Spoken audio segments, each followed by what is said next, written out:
Bonjour à tous, bienvenue dans ce journal sur Congo France Télévisions. Nous sommes très heureux de vous présenter l'actualité politique du pays sur le plan national et international.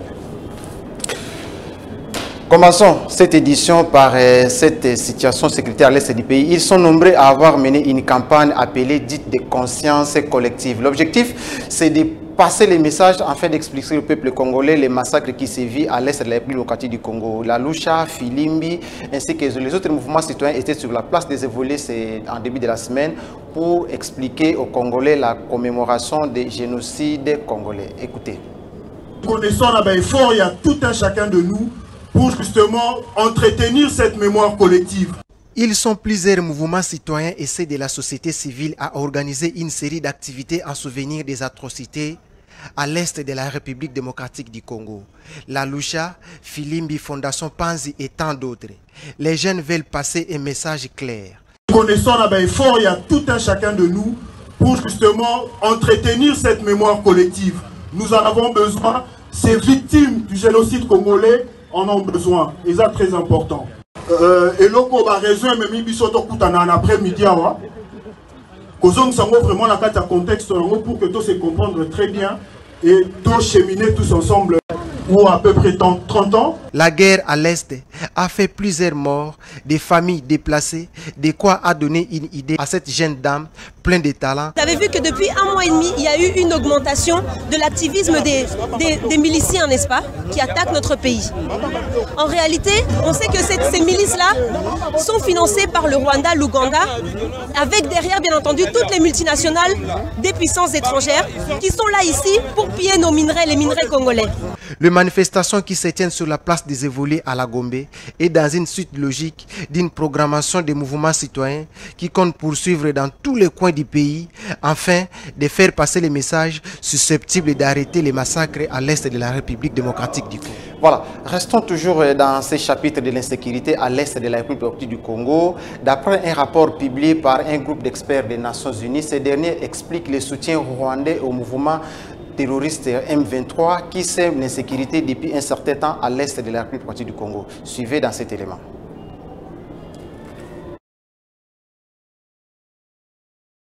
Concernant l'incident des Kasindi, précisément au nord Kivu, où une fusillade dont les forces onisiennes sont à la base a eu lieu, causant 2 morts et 15 blessés graves, alors qu'elle revenait de l'Ouganda en foulant forte le passage à la frontière. Le gouvernement congolais a, à travers son porte-parole Patrick Mouyaya, annoncé avoir appris avec consternation de l'incident grave qui s'est produit le dimanche dernier à travers un communiqué. Les rythmes diplomatiques, nous avons perdu des compatriotes. Il y a des compatriotes qui sont déplacés. On aurait évité beaucoup de choses, notamment les récentes manifestations que nous avons vues dans l'est de la République démocratique du Congo, parce que cela a été aussi dû au fait que les populations savent et voient qu'il y a des militaires rwandais qui opèrent en République démocratique du Congo. Il assure également que les dispositions requises sont en cours pour assurer la prise en charge matérielle et judiciaire consécutive à ces drames, lit-on dans ces mêmes communiqués. Le ministre de Communication et Médias, porte-parole du gouvernement, a indiqué que le gouvernement, conjointement avec la MONUSCO, initiait une enquête pour établir les responsabilités afin de connaître les motivations de ces forfaits et obtenir des sanctions sévères à l'encontre de casques bleus à la base de ces drames qui sont déjà aux arrêts.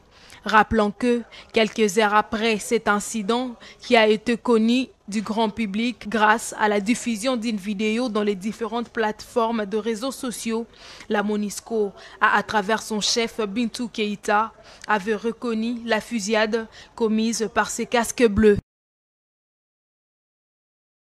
Parlons justice et politique à présent. Il est sur la sellette Jean-Marc Aboundou depuis sa mise en écart dans les cercles restreints du chef de l'État Félix-Antoine Tshisekedi Tshilombo. L'ancien premier vice-président de l'Assemblée nationale est poursuivable devant la justice. La demande a été formulée par le procureur et ce dernier a reçu un avis favorable du président de l'Assemblée nationale Christophe Mbosso. Mais Jean-Marc Aboundou ne compte pas baisser les bras et demande à ce que justice soit établie et que son procès soit retransmis de façon télévisée en direct de RTNC. Suivez l'explication avec Claudien Liliboula.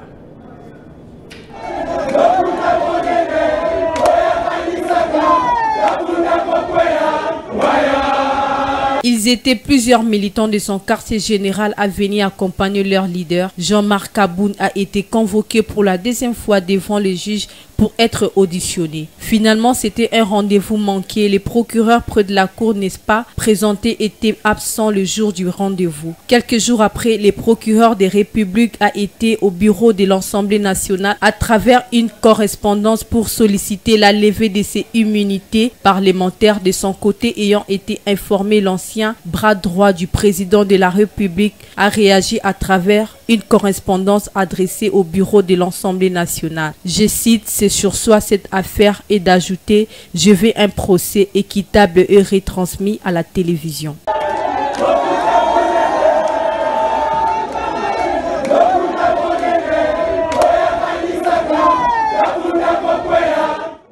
Sa visite à Taïwan de Nancy Pelosi, son affaire crée de vives tensions en Chine. Pékin considère cette visite comme une provocation envers les États-Unis d'Amérique, et ces derniers commencent déjà à envoyer ses militaires faire les entraînements sur l'île. Suivez cet élément. La visite du haut responsable de la Maison-Blanche sur les sols taïwanais est considérée comme une provocation de la Chine. Pourtant, la Chine a toujours considéré l'île comme faisant partie de sa province. Une condition irrévocable avant toute relation diplomatique. Une politique étrangère que les Américains continuent d'entretenir le flou avec cette visite de Nancy Pelosi. Si Nancy Pelosi décide de s'y rendre et que la Chine essaie de déclencher une crise ou d'amplifier les tensions, alors ce sera la responsabilité de Pékin. Dans le scénario d'une visite de Pelosi, nous attendons de la Chine une réaction responsable afin d'éviter de provoquer une escalade. Le Taïwan est considéré comme une province démocratique. Il comporte 23 millions d'habitants. Les États-Unis reconnaissent un seul gouvernement, dont celui de la République populaire de Chine. Cette visite a fait remonter les tensions d'un cran. Si Nancy Pelosi se rend à Taïwan, cela aura des conséquences très graves. L'armée populaire de libération ne restera jamais les bras croisés. Pékin a décidé d'envoyer ses militaires faire des exercices d'entraînement sur l'île. Un acte de dissuasion et un avertissement envers les États-Unis qui cessent d'apporter un soutien militaire sur l'île. Toujours dans la politique internationale où les États-Unis annoncent la mort de celui qui a été considéré comme le plus grand bras droit de Ben Laden, qui a causé la mort le 11 septembre aux États-Unis d'Amérique. L'annonce a été faite de son décès par le président Joe Biden. Suivez dans cet élément. Considéré comme le successeur d'Oussama Ben Laden, Al-Zawahiri a connu le même sort que son maître. L'annonce de sa mort a été faite par le président américain Joe Biden lui-même. Ces dernières semaines, il a réalisé des vidéos appelant ses partisans à attaquer les États-Unis et nos alliés. Aujourd'hui, justice a été rendue et ce dirigeant terroriste n'est plus. Le terroriste a été ciblé alors qu'il résidait dans un quartier résidentiel des ambassades au grand centre de Kaboul. Selon les médias américains, il a été repéré par satellite avant d'être tué par un missile largué par un drone. Le vétéran djihadisme est né en Égypte. Il est passé par le Soudan et le Pakistan. C'est l'un des responsables des attentats du 11 septembre aux États-Unis d'Amérique et a causé la mort de plusieurs personnes. Les États-Unis affirment qu'ils ont détruit la machine à penser du terrorisme, réfugié en Afghanistan. Dans un communiqué publié, les talibans ont dénoncé, je cite, une violation claire des droits internationaux. Parlons des élections au Sénégal à présent, les législatives qui s'étaient tenues depuis le dimanche dernier. Ces derniers ne donnent pas une large victoire. Avoir en place perd la majorité absolue, suivant l'explication dans cet élément réalisé par votre rédaction. Depuis le dimanche dernier que l'opposition sénégalaise célèbre la victoire législative. Une victoire que les camps du pouvoir lui aussi réclament. C'est une confusion totale puisque les résultats officiels ne sont pas encore disponibles. La compilation se poursuit dans plusieurs bureaux de vote. Les premiers résultats devront tomber jusqu'à minuit. Les résultats globaux interviendront au plus tard vendredi. L'ambiance qui règne dans les centres de Dakar ainsi que dans plusieurs bureaux de vote donnerait une large victoire de l'opposition selon la coalition électorale proche de celle-ci. Les scrutins législatifs qui s'annoncent seront déterminants pour les élections présidentielles à venir. Le Sénégal est un pays stable et réputé pour sa maturité démocratique. Actuellement, 8 coalitions sont en liste dans 46 départements du pays. À Dakar, depuis le dimanche, les membres de l'opposition ont célébré la victoire de leur camp avec leurs partisans qui crient à la victoire. Dans cette même ville, un candidat proche du pouvoir a reconnu sa défaite. En attendant les résultats globaux de tous les bureaux de vote, il faut être armé de patience jusqu'à la fin de la semaine pour savoir la fin de... En attendant les résultats globaux de tous les bureaux de vote, il faut être armé de patience pour attendre la fin de la semaine, afin de savoir qui sera le gagnant. À Kinshasa, mais cette fois-ci en Mbandaka pour parler de la santé. Depuis le début de la semaine, Caritas lance un projet de lutte contre les abus et exploitations sexuelles dans plusieurs coins de cette province qui est considéré comme reculé et manque d'informations. Précision avec Glodiane Liboula.